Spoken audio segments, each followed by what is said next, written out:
30 millions d'euros de haute technologie, avalés par la Terre en un instant. Un patron désespéré n'a plus qu'un espoir, un vieux mécanicien et son antique tracteur rouillé. L'acier du passé pourra-t-il sauver l'arrogance du futur? Le brouillard d'octobre s'accrochait aux courbes séculaires de la vallée de la Dordogne, un voile pâle et lourd que les premiers rayons de l'aube peinaient à transpercer. Dans ce paysage en l'an 2045, figé par la majesté du temps, un ballet d'une précision chirurgicale et effrayante de silence se déployait. Antoine, 28 ans, directeur opérationnel du puissant syndicat AgriGarde, observait l'horizon depuis la baie vitrée de son centre de commandement mobile. Il ne regardait pas la Terre, il lisait les flux de données. Ces moissonneuses électriques autonomes, des titans profilés de fibres de carbone et de lithium, glissaient sur les parcelles avec la fluidité mathématique de spectres. Aucun bruit d'échappement, aucune vibration ne venait troubler le matin, seulement le sifflement aigu des servomoteurs et l'alignement absolu dicté par les constellations de satellites. Pour le jeune directeur, la plaine alluviale n'était qu'une matrice parfaite, une équation complexe que ses algorithmes exclusifs avaient résolue avec une certitude implacable. Ces écrans holographiques affichaient des rendements millimétrés, des cartographies de surface lisses, une victoire totale de l'esprit sur la matière. Au-delà de la clôture géométrique et stérile qui délimitait le vaste domaine d'AgriGarde, le monde obéissait à une toute autre physique, une physique de poids, d'usure et de mémoire. Là s'étendait le territoire de Marcel. À 74 ans, le maître mécanicien semblait taillé dans la même roche calcaire qui sculptait les falaises surplombant le fleuve. Son domaine n'avait rien d'un laboratoire clinique. C'était un sanctuaire de fer lourd, un musée à ciel ouvert où l'histoire profonde de l'agriculture française reposait dans la noblesse de la graisse mécanique et de l'acier forgé. L'air y portait l'odeur franche et éternelle de l'huile de coupe, du gazole vieilli et de la terre retournée par le soc. Marcel ne consultait pas de tablettes lumineuses. Il portait des bleus de travail raidis par des décennies de labeur, des vêtements qui racontaient l'effort de l'homme face au métal. Ses mains, larges, épaisses et calleuses, connaissaient la texture exacte de chaque boulon de culasse, la tension précise de chaque courroie de transmission. Tandis qu'Antoine calculait le monde par télémétrie et ondes invisibles, Marcel l'écoutait. Il arpentait sa cour jonchée de blocs moteurs et d'arbres de transmission, observant le cortège d'engins fantomatiques du jeune directeur balayer la plaine voisine. Il voyait la perfection glaciale de leur trajectoire, la propreté sans âme de leurs larges chenilles synthétiques. Sous l'auvent principal de son atelier, recouverte d'une bâche de toile épaisse et constellée de taches de cambouis, reposait une silhouette massive. Un mastodonte d'une autre époque, silencieux mais vibrant d'une promesse de puissance brute et tellurique. Marcel posa sa main rugueuse sur le métal froid dépassant de la toile. Il connaissait le fleuve, il connaissait les caprices millénaires de cette vallée que les écrans d'Antoine modélisaient de façon si plate. Les capteurs lidar ne lisaient que la croûte, la surface desséchée par l'automne. Mais Marcel savait ce que les machines de silicium ignoraient profondément. La terre de la Dordogne n'était pas un support inerte. Elle respirait en secret, elle changeait selon des cycles anciens, et surtout, elle se préparait toujours à broyer l'arrogance de ceux qui croyaient l'avoir domptée sans jamais avoir pris la peine de comprendre son âme. La fin du mois d'octobre 2045 enveloppait la vallée d'une froideur pénétrante, mais ce n'était pas la température de l'air qui préoccupait Marcel. Debout sur les arches usées de l'ancien pont de pierre qui enjambait la Dordogne, le vieux mécanicien observait les flots avec la gravité d'un homme qui sait lire les silences du monde. Il ne portait aucun dispositif connecté. Ses instruments de mesure étaient la moiteur inhabituelle qui collait à sa peau, le chant étouffé des corbeaux dans les peupliers, et la teinte légèrement cuivrée de l'écume se brisant sur les piliers centenaires. Le fleuve ne débordait pas de son lit, du moins, pas d'une manière que les satellites orbiculaires pouvaient percevoir. Le danger était bien plus insidieux. Marcel quitta le pont et descendit d'un pas lourd vers la limite des terres alluviales, là où son modeste domaine tutoyait l'immensité géométrique d'AgriGarde. Il s'accroupit au milieu des sillons, ignorant la poussière grise qui volait au vent. De ses mains nues, épaisses comme des étaux, il creusa la croûte superficielle. En surface, la terre semblait ferme, presque cassante. Mais à quelques centimètres de profondeur, la température chutait drastiquement. Marcel malaxa une poignée de glèbe, elle ne s'effritait pas. Elle collait, lourde, dense, saturée d'une humidité invisible. Il ferma les yeux et écouta la vibration sourde du sol.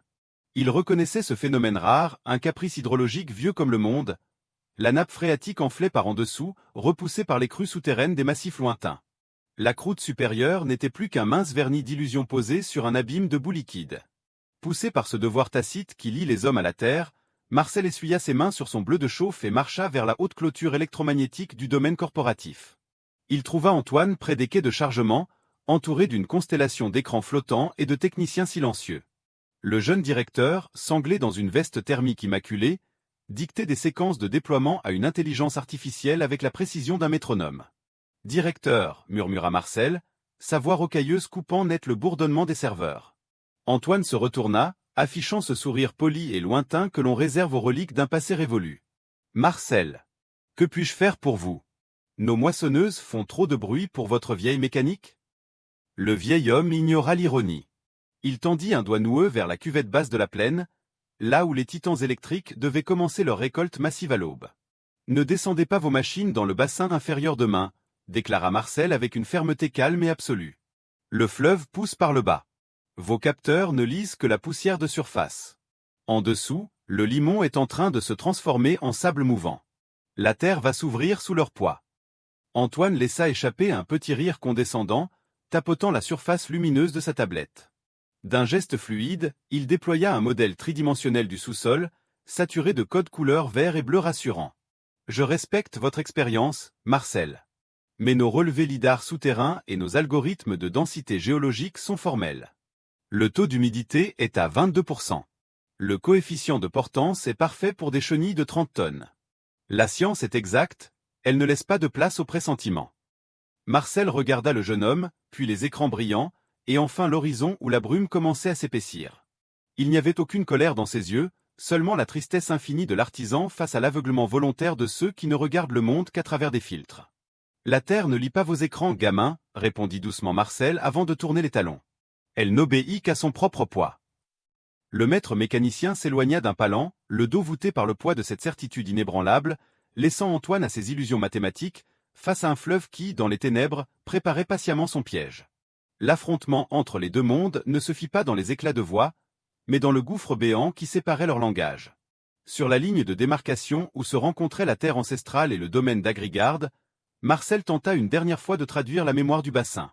Il parla des limons profonds, de cette argile lourde qui dormait sous la plaine alluviale et de la façon dont les veines souterraines de la Dordogne se gorgeaient d'eau bien avant que la surface ne frémisse.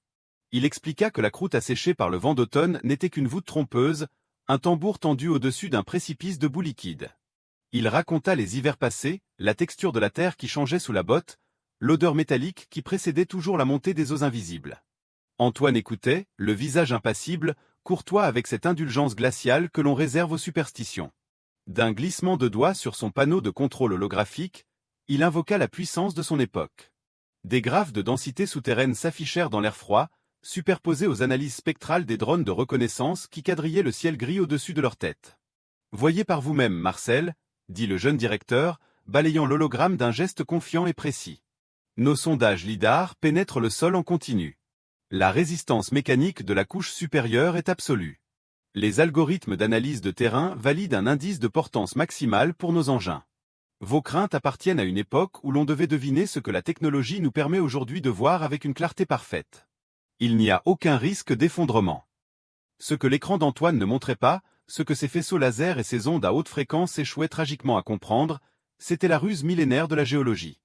Les capteurs ultramodernes rebondissaient sur la croûte d'argile durcie par le froid des dernières nuits, l'interprétant comme une fondation rocheuse et stable. Ils étaient totalement aveugles à la soupe primordiale qui montait silencieusement juste en dessous, gonflée par les pressions du fleuve invisible. La matrice numérique était d'une beauté mathématique irréprochable, mais elle était structurellement fausse. Le logiciel modélisait un sol idéal, la réalité préparait un piège mortel. Marcel regarda les graphiques scintillants, ces lignes pures et ces pourcentages qui prétendaient résumer l'âme insondable d'une vallée forgée par des millénaires de crues et d'effondrements. Il ne chercha pas à argumenter davantage, comprenant que l'esprit du jeune homme était scellé par sa foi aveugle en la donnée. Il n'eut ni colère ni ressentiment dans le regard du vieux maître mécanicien, seulement le grand silence patient de l'artisan, de l'homme qui a passé sa vie les mains dans la graisse, le fer et la glaise. Il savait, avec la certitude de ceux qui forgent l'acier, que l'orgueil des hommes se brise invariablement sur l'enclume de la nature. « La matrice est belle, petit », murmura doucement le vieux mécanicien en ajustant le col de son lourd manteau de laine. « Mais la terre, elle, ne ment jamais.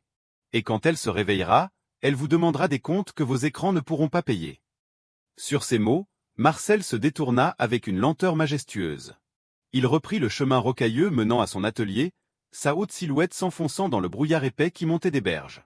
Il laissa le jeune directeur seul face à ses flottes de métal silencieux et à ses certitudes de silicium, debout au bord d'un abîme que l'algorithme avait formellement déclaré inexistant. La nuit précédant, la grande moisson corporative s'abattit sur la vallée de la Dordogne avec une tranquillité trompeuse.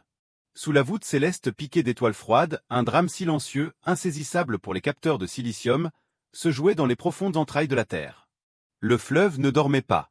Poussé par les crues lointaines et invisibles des hauts plateaux, la nappe phréatique s'éleva brusquement, forçant son passage à travers les veines de la roche. Les limons souterrains, jusqu'alors tassés et stables, burent cette eau noire et glacée avec une soif féroce. Ils se diluèrent, gonflèrent, se transformant au fil des heures en une boue visqueuse et redoutable, un abîme liquide parfaitement dissimulé sous l'épiderme asséché du monde. Dans le centre de commandement d'Agrigarde, baigné par la lueur bleutée des moniteurs, les serveurs ronronnaient avec l'assurance placide de la perfection numérique. Les algorithmes prédictifs interrogeaient sans relâche la surface du sol. Les lasers de télémétrie rebondissaient sur la fine croûte d'argile durcie par le gel nocturne, ferme comme de l'ardoise, renvoyant vers les terminaux d'Antoine des flots ininterrompus de voyants verts. L'interface holographique certifiait des conditions d'adhérence absolue. Aucune ligne de code n'avait été programmée pour douter. Aucune intelligence artificielle ne possédait l'instinct immémorial de craindre le silence lourd de l'humidité. L'ordinateur affirmait que le sol tiendrait, et les hommes, confinés dans leur forteresse de verre, accordèrent une foi totale à l'invisible géométrie de leur machine. Lorsque les premières lueurs de l'aube fendirent le brouillard d'une lumière métallique et froide, le signal de déploiement fut enfin donné. Un bourdonnement à haute fréquence, aigu et stérile, déchira le calme matinal. Les immenses moissonneuses électriques autonomes, des colosses de 30 tonnes profilées de fibres de carbone, s'ébranlèrent d'un bloc vers le bassin inférieur. Elles étaient l'aboutissement suprême de l'ingénierie moderne, saturées de batteries à haute densité, alourdies par des réseaux de circuits imprimés d'une complexité vertigineuse et propulsées par des moteurs magnétiques d'une fluidité mathématique. Elles avançaient dans une formation militaire impeccable, une armada fantôme guidée par les étoiles artificielles des satellites. Les titans silencieux franchirent la ligne de démarcation et s'engagèrent sur la plaine basse de la Dordogne. Ils roulaient avec une majesté aveugle sur cette croûte de terre trompeuse qui résonnait sourdement sous leur masse titanesque. Portant sur leurs larges chenilles de polymère l'arrogance d'une époque qui se croyait affranchie des lois de la nature, ils s'avançaient inexorablement vers le centre de la cuvette. Au-dessus, les capteurs clignotaient, fiers de leur précision millimétrique. En dessous, dans les ténèbres glaciales du sous-sol, le piège géologique, vaste et fluide, attendait patiemment que tout ce poids écrasant brise la fragile voûte d'argile pour réclamer son dû. L'inéluctable se produisit au moment précis où les fers de lance de l'armada atteignirent le cœur géographique du bassin, là où la dépression naturelle de la vallée concentrait toute la puissance invisible de l'hydrologie souterraine. Soudain, un craquement sourd, semblable à la fracture d'un os monumental, déchira la tranquillité mécanique du matin. La fine croûte d'argile durcie, qui quelques secondes plus tôt renvoyait des indices de portance parfaits aux satellites orbitaux, se pulvérisa sous la charge colossale. Il n'y eut aucun avertissement, aucune transition. Les machines de tête, des mastodontes de 30 tonnes chacun, s'enfoncèrent instantanément. Ce ne fut pas un enlisement progressif, mais une chute brutale dans les entrailles d'une terre redevenue primordiale. Les lourds châssis de fibres de carbone frappèrent la surface liquide de la boue glaciale avec un claquement humide et terrifiant. Le limon de la Dordogne, transformé par les résurgences en une pâte visqueuse, dense et implacable, s'empara des moissonneuses avec l'appétit d'un prédateur millénaire. La réaction de ces merveilles technologiques fut aussi immédiate que tragiquement inadaptée. Dépourvues de cet instinct charnel qui pousse un être vivant à s'immobiliser face au danger, les intelligences artificielles paniquèrent. Leurs capteurs, soudainement aveuglés par le vide et la perte totale d'adhérence, ordonnèrent au servomoteur une compensation de traction maximale. Les moteurs magnétiques hurlèrent dans un sifflement strident. Les larges chenilles synthétiques, conçues pour effleurer le sol, se mirent à tourner à une vitesse folle, agissant comme de gigantesques fraises rotatives. Loin de s'extraire du piège, les titans creusèrent leur propre tombeau, s'enfonçant à chaque rotation un peu plus profondément dans les sables mouvants. La fange, noire et glacée, monta inexorablement. Elle avala les moyeux, engloutit les axes de transmission, et finit par atteindre les compartiments inférieurs où battaient les cœurs de lithium de la flotte. La nature ne fit aucun compromis avec l'ingénierie. L'eau boueuse s'infiltra dans les sanctuaires électriques réputés inviolables. Des courts-circuits massifs éclatèrent sous la surface, de brefs arcs bleutés qui moururent étouffés par la terre lourde, dégageant une âcre fumée d'ozone et de métal brûlé. L'une après l'autre, dans un lugubre silence sépulcral, les immenses machines s'éteignirent, leurs optiques clignotant une dernière fois avant de sombrer dans l'obscurité. Dans la tour de verre du centre de commandement, le triomphe immaculé d'Antoine s'effondrait. Ses écrans panoramiques, jadis baigné d'un vert rassurant, vomissait à présent une mer d'alertes écarlates. Les graphiques prédictifs implosaient sous le flot continu des codes d'erreur fatales.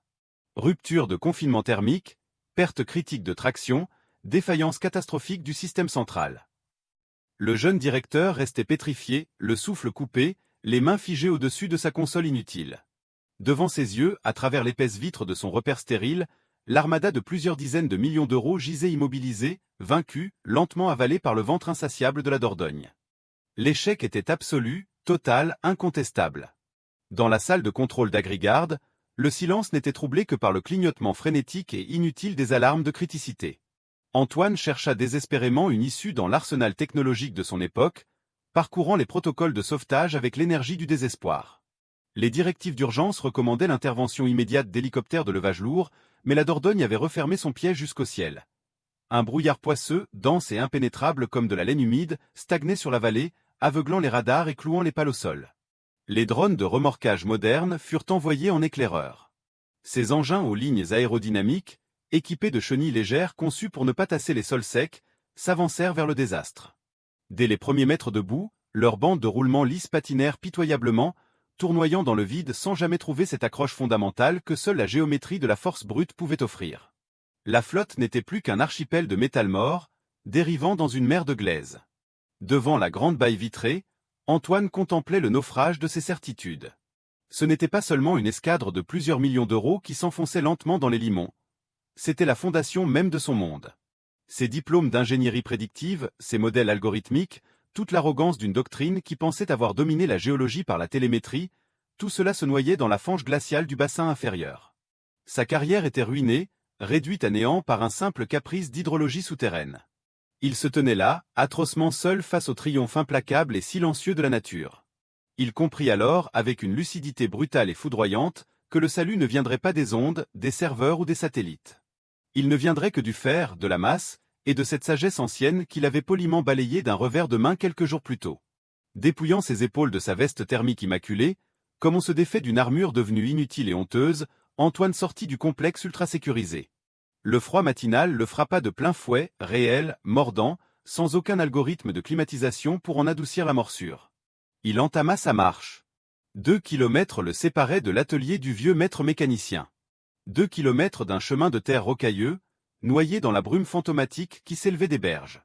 Chaque pas dans le brouillard était une pénitence, un lent et douloureux dépouillement de son orgueil. Le silence de la vallée lui paraissait immense, écrasant de majesté, et il se sentait infiniment petit, vulnérable, sous le regard invisible des falaises calcaires. Il n'était plus le brillant directeur opérationnel d'un syndicat futuriste, il n'était qu'un homme vaincu par la terre, marchant vers le seul recours qui lui restait. Lorsqu'il franchit enfin le portail rouillé du sanctuaire de Marcel, l'odeur d'huile épaisse, de suie et de métal froid l'accueillit comme une sévère rédemption. L'atelier n'avait pas changé d'un iota. Le vieux mécanicien était déjà là.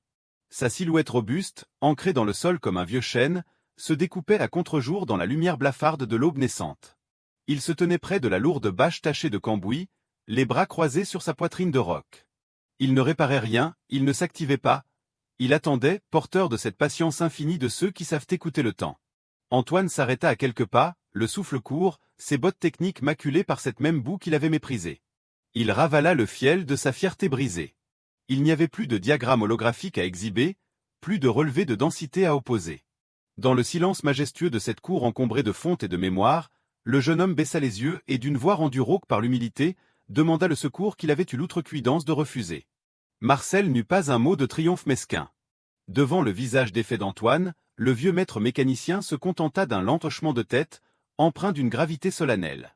Il savait que la terre avait déjà donné sa leçon, il n'y avait rien à ajouter de plus.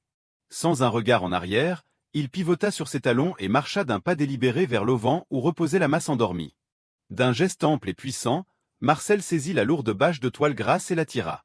L'étoffe glissa avec un froissement rugueux, dévoilant la silhouette trapue et monumentale du Vendœuvre Super Bébé. Ce n'était pas un simple véhicule, c'était une cathédrale de fonte et d'acier pur, une relique d'une époque où l'ingénierie se mesurait en épaisseur de blindage et en force d'arrachement. L'air froid du matin se satura instantanément de l'odeur âcre, presque primitive, du gazole lourd, de la vieille graisse et du métal oxydé par le temps. Antoine, resté en retrait, sentit ce parfum rustique lui prendre à la gorge, effaçant d'un coup le souvenir stérile de l'ozone et des salles blanches. Le rituel commença. Marcel s'approcha du flanc de la bête avec la révérence d'un artisan devant son grand œuvre. Ses mains calleuses, connaissant chaque millimètre par cœur, naviguèrent parmi la tringlerie complexe et glacée. Il ouvrit le robinet de carburant avec un cliquetis métallique net, puis empoigna la pompe d'amorçage manuel. Clac, clac, clac. Le son lourd de la came, forçant le liquide à travers les injecteurs en laiton, résonna dans le brouillard, sec et autoritaire. Chaque goutte de diesel était poussée dans les entrailles d'acier avec une force mécanique implacable. Marcel bascula ensuite le lourd levier du décompresseur. Il n'y avait ici ni puce électronique, ni bouton de démarrage tactile. Éveiller le vendeuvre exigeait un tribut de sueur, de muscles et de respect. Le vieil homme empoigna la massive manivelle d'acier forgé, l'enclencha dans le nez du vilebrequin, et prit une profonde inspiration. Ses épaules larges se bandèrent sous la laine de son manteau, tout son poids bascula vers l'avant. Il fit tourner l'imposant volant d'inertie, luttant à main nue contre la résistance colossale des gigantesques pistons. Le métal gémit d'abord, paresseux, engourdi par le froid mordant d'octobre. Puis l'élan s'installa, lourd, balistique, entraînant le cœur de fer dans une danse de plus en plus rapide. Au moment précis où la masse de fonte atteignit son inertie critique, Marcel relâcha brutalement le décompresseur. Une fraction de seconde de silence absolu suspendit le cours du temps. Puis, une détonation fracassante déchira la brume. Un jet de fumée noire, épaisse et brûlante, jaillit de la cheminée d'échappement verticale, recrachant la suie accumulée vers le ciel blafard. Le bloc moteur tout entier tressaillit violemment sur son berceau, comme un animal préhistorique arraché à un long sommeil de pierre. Poum, poum, poum. Le cœur de fonte s'était mis à battre. Ce n'était pas le sifflement aigu, lisse et désincarné des moteurs magnétiques qui agonisaient dans la plaine. C'était un rugissement tellurique, un martèlement sismique qui faisait vibrer le sol rocailleux sous les bottes d'Antoine, remontant le long de ses jambes pour résonner directement dans sa poitrine. Le ralenti du vendeuvre s'établit, profond, guttural, inébranlable. C'était le chant de l'effort absolu, l'affirmation tonitruante d'une puissance mécanique française brute et invincible, insensible au froid, indifférente aux algorithmes et prête à affronter l'abîme. Marcel, le visage à demi masqué par les volutes grises de l'échappement, grimpa lentement sur le large siège de tôle nervuré. Il posa ses mains massives sur l'immense volant noir et par-dessus le fracas assourdissant de la mécanique triomphante, tourna son regard perçant vers Antoine, l'invitant d'un signe de tête à rejoindre le royaume du fer. Le vendeuvre fendit les dernières écharpes de brume comme un navire brise-glace naviguant sur une mer de désolation. Le battement lent et monolithique de son monocylindre résonnait contre les falaises calcaires, annonçant l'arrivée du fer ancien dans ce cimetière de haute technologie. Lorsqu'ils atteignirent le rebord de la cuvette alluviale, le spectacle était d'une lugubre majesté. L'armada d'Agrigarde, ces moissonneuses profilées qui coûtaient des dizaines de millions d'euros, gisaient, à demi englouties, dans un océan de fange noire. Les carénages de fibres de carbone, conçus pour fendre l'air, étaient misérablement englués, et les écrans de contrôle vitrés ne reflétaient plus que le ciel gris. Marcel immobilisa le mastodonte sur la crête rocailleuse, là où la roche-mer offrait une assise inébranlable aux lourds crampons de ses pneus arrière. Il laissa le moteur tourner au ralenti, sa vibration sismique maintenant la machine éveillée, prête à bondir. Sans un mot, le vieux mécanicien se dirigea vers la caisse à outils soudée à l'arrière du tracteur et en extirpa un enchevêtrement de métal sombre. C'étaient de massives chaînes de débardage forestier, forgées dans un acier brut, dont chaque maillon avait la taille et l'épaisseur du poignet d'un homme. Il en jeta une extrémité au pied d'Antoine, un fracas lourd et atrocement réel qui fit tressaillir le jeune directeur. « Oublie tes réseaux sans fil, gamin », grogna Marcel, la voix couverte par le martèlement de l'échappement. « Voici notre bande passante. La seule qui vaille quand la terre décide de se refermer. » Ils se tinrent sur le bord du précipice debout, étudiant l'engin le plus proche. C'est là que commença la leçon, une masterclass de physique appliquée où l'expérience viscérale remplaçait les équations mathématiques. Marcel pointa son doigt noueux vers l'axe de la machine enlisée, dessinant dans l'air froid une géométrie impitoyable. « Si on tire droit vers nous, ton châssis en carbone va se disloquer comme du verre trempé, » expliqua le maître artisan avec une précision clinique. La boue de la Dordogne crée un vide atmosphérique en dessous. C'est un effet de succion massif, une ventouse de 30 tonnes. Il faut casser cette dépression. Tu vois cet angle? Il nous faut un vecteur de traction à 30 degrés par rapport à l'axe d'enlisement, en prenant appui sur le longeron principal, et nulle part ailleurs. C'est la géométrie du fer, l'équilibre parfait entre la tension, le point de rupture et l'angle d'arrachement.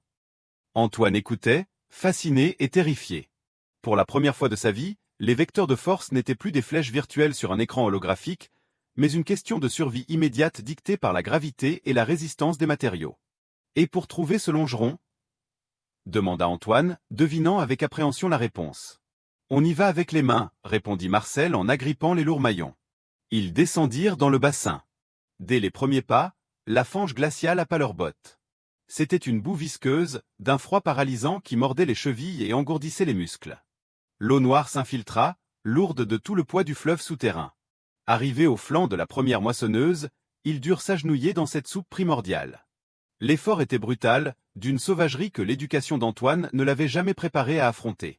Épaule contre épaule avec le vieil homme, le jeune directeur plongea ses bras nus dans les ténèbres glacées de la terre liquide, fouillant à l'aveugle pour trouver l'armature structurelle de son propre échec.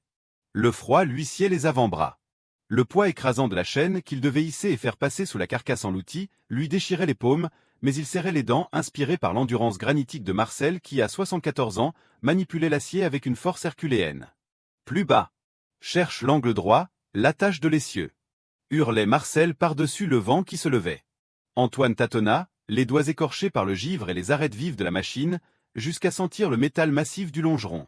Poussant un grognement d'effort, il y passa le lourd crochet d'acier, verrouillant l'étreinte mécanique avec un cliquetis sourd et définitif. Couverts d'une glaise épaisse, transis de froid mais unis par la rudesse de ce baptême tellurique, les deux hommes émergèrent du bourbier. Ils venaient de tisser le lien physique, d'établir cette géométrie de fer tendu entre l'orgueil brisé du futur et la puissance inaltérable du passé.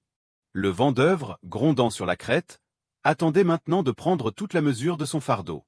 Marcel remonta sur la crête rocailleuse, ses lourdes bottes alourdies par la glaise écrasant les pierres froides. Il prit place sur le siège de tôle du vent d'œuvre avec la gravité d'un capitaine au cœur de la tempête. En contrebas, Antoine s'était écarté, le souffle court, les mains ensanglantées par l'acier et le froid, le regard rivé sur ce duel improbable. Le maître mécanicien engagea la première vitesse, un rapport extra-court, une démultiplication purement conçue pour l'arrachement massif, ignorant la vitesse pour ne glorifier que la force. Lentement, avec une délicatesse qui contrastait avec l'aspect brutal de l'engin, il relâcha la pédale d'embrayage pour rattraper le mou.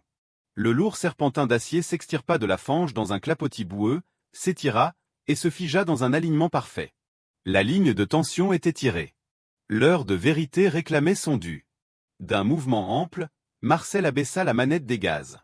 Le monocylindre répondit par un hurlement tellurique, crachant une épaisse colonne de fumée noire et dense qui monta percer le ciel blafard de la Dordogne. L'épreuve de force commença. Les immenses pneumatiques arrière, bardés de profonds crampons en chevron, s'écrasèrent contre la roche-mère, cherchant désespérément cette adhérence primitive que les algorithmes d'Antoine n'avaient su anticiper. La gomme massive hurla contre le calcaire froid, se déformant sous la pression colossale, s'aplatissant dangereusement, mais elle ne glissa pas. Les crampons mordirent la pierre, ancrant le vent d'œuvre dans la géologie inébranlable de la vallée. À l'autre extrémité de la chaîne, la fange refusa de céder sa proie. La succion de la boue liquide exerça une force de rétention effroyable, une ventouse monumentale tentant de taper le colosse de carbone vers les abysses. Sous l'effort titanesque, la mécanique ancienne fut poussée dans ses retranchements les plus ultimes. Le régime moteur du tracteur s'effondra tragiquement. Le battement staccato, vif et régulier, ralentit jusqu'à devenir une succession de détonations sourdes, lourdes, atrocement espacées. Chaque explosion dans la vaste chambre de combustion devait vaincre à elle seule l'inertie des 30 tonnes, la gravité écrasante et l'abîme du fleuve. Le moteur hurlait son agonie mécanique, haletant à la limite de l'asphyxie, flirtant dangereusement avec le point de calage fatal. La tension accumulée dans la ligne de débardage devint terrifiante. Les maillons d'acier forgé, épais comme le poing, gémirent dans un crissement strident et aigu. Ils étaient étirés bien au-delà de leur limite d'élasticité théorique, menaçant de se rompre et de fouetter l'air comme un fouet mortel sous l'atroce violence de la traction. Antoine recula instinctivement, pétrifié par cette brutalité purement physique, par cette confrontation directe où aucune ligne de code ne pouvait intervenir. Mais Marcel ne céda rien. Les mâchoires serrées, les muscles des avant-bras bandés à l'extrême sur l'immense volant de direction, il sentait chaque frémissement de la transmission. Il gérait l'embrayage avec l'instinct d'un orfèvre, libérant le couple phénoménal de sa machine juste assez pour combattre la succion, sans disloquer le châssis enlisé. C'était un duel primitif ancestral, le couple implacable de la vieille mécanique contre la force d'engloutissement de la nature. Soudain, un bruit obscène et liquide résonna dans la cuvette, semblable au râle étouffé d'un géant vaincu. L'étreinte géologique venait de se briser. La ventouse de glaise céda sous le couple indomptable de la fonte. Lentement, atrocement lentement, Le large dôme noir de la moissonneuse corporative émergea de la fange. Le régime du Vendeuvre remonta d'un cran, son souffle reprenant une cadence victorieuse. Centimètre par centimètre, arraché à la tombe par la pure souveraineté du fer, le mastodonte de 30 tonnes glissa sur le plan incliné du bassin. Sous la traction continue et inébranlable du vieux tracteur, la merveille technologique d'Agrigard fut traînée, morte et souillée, jusque sur la terre ferme. La matrice avait échoué, mais le vieil acier, lui, avait tenu sa promesse. 6 mois s'étaient écoulés depuis le naufrage géologique d'octobre. Le complexe de verre et d'acier d'Agrigard dominait toujours la plaine alluviale de la Dordogne, mais l'arrogance stérile qui l'habitait jadis s'était évaporée comme la brume sous le soleil du printemps. Les algorithmes tournaient encore, les capteurs laser clignotaient sur leurs trépieds synthétiques, mais ils n'étaient plus les maîtres absolus de la vallée. Ils avaient été rétrogradés au rang de simples outils, soumis à une autorité bien plus ancienne et infiniment plus complexe, la mémoire de la Terre. Le soir, lorsque les lueurs cuivrées du couchant embrasaient les falaises calcaires, Antoine ne s'enfermait plus dans sa forteresse de données. Il traversait la ligne de démarcation, ses lourdes bottes de travail s'enfonçant dans la poussière familière du chemin. Le jeune directeur avait troqué ses vestes thermiques immaculées pour une épaisse combinaison de grosses toiles. Son visage, autrefois lissé par la lueur bleue des écrans holographiques, portait désormais les marques sombres de la suie, du cambouis et de l'effort physique. Il passait toutes ses fins de journée dans le sanctuaire de Marcel, sous l'auvent où l'odeur d'huile de coupe, de métal chaud et de vieille graisse flottait comme un encens protecteur. Dans cet atelier encombré de pièces de fonte et d'outils massifs, une transmission sacrée s'opérait. Marcel ne parlait pas en pourcentage, en téraoctets ni en indices de densité algorithmique.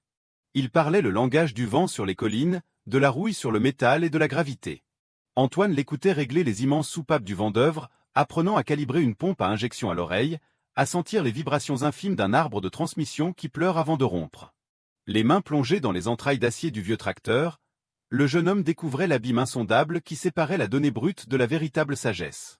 L'écran de silicium prédisait le rendement avec froideur. La sagesse de l'artisan, elle, assurait la survie face à l'imprévu.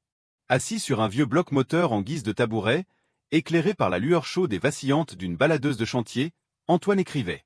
Il n'encodait plus des lignes de programme sur une tablette tactile. Il utilisait un carnet à la couverture de cuir épais, noircissant le papier grenu avec l'encre d'un stylo-plume. Il y consignait scrupuleusement l'héritage du maître mécanicien, le cycle décennal des crues souterraines invisibles, la manière dont l'humidité de novembre modifie la viscosité du gazole lourd, le point de tension critique des chaînes de débardage et l'odeur spécifique que prend l'argile avant son effondrement. Ce modeste carnet, maculé d'empreintes graisseuses, devenait le nouveau grimoire de la vallée, un pont inébranlable jeté entre les siècles. Le maître et l'apprenti travaillaient épaule contre épaule dans le silence majestueux de la nuit périgourdine. L'ancienne rancœur entre l'âge de l'intelligence artificielle et l'âge du fer forgé s'était dissoute dans la noblesse du labeur manuel. En tirant les monstres de carbone de leur tombeau de boue, Marcel avait sauvé bien plus que du matériel de pointe, il avait forgé un successeur. Sous la garde bienveillante du colossal Vendeuvre, dont le métal refroidissait en craquant doucement dans la pénombre, le futur de la terre de la Dordogne était enfin en sécurité. Non pas parce qu'il était modélisé par des machines, mais parce qu'il s'ancrait désormais dans un profond et éternel respect de son passé. Si l'écho de cette vieille mécanique et la noblesse de notre patrimoine agricole ont fait vibrer votre cœur, n'hésitez pas à vous abonner pour ne rien manquer de nos prochaines histoires. Laissez un commentaire pour honorer la mémoire de ces maîtres de l'acier, et partagez ce récit avec tous ceux qui savent encore écouter la voix profonde de la terre.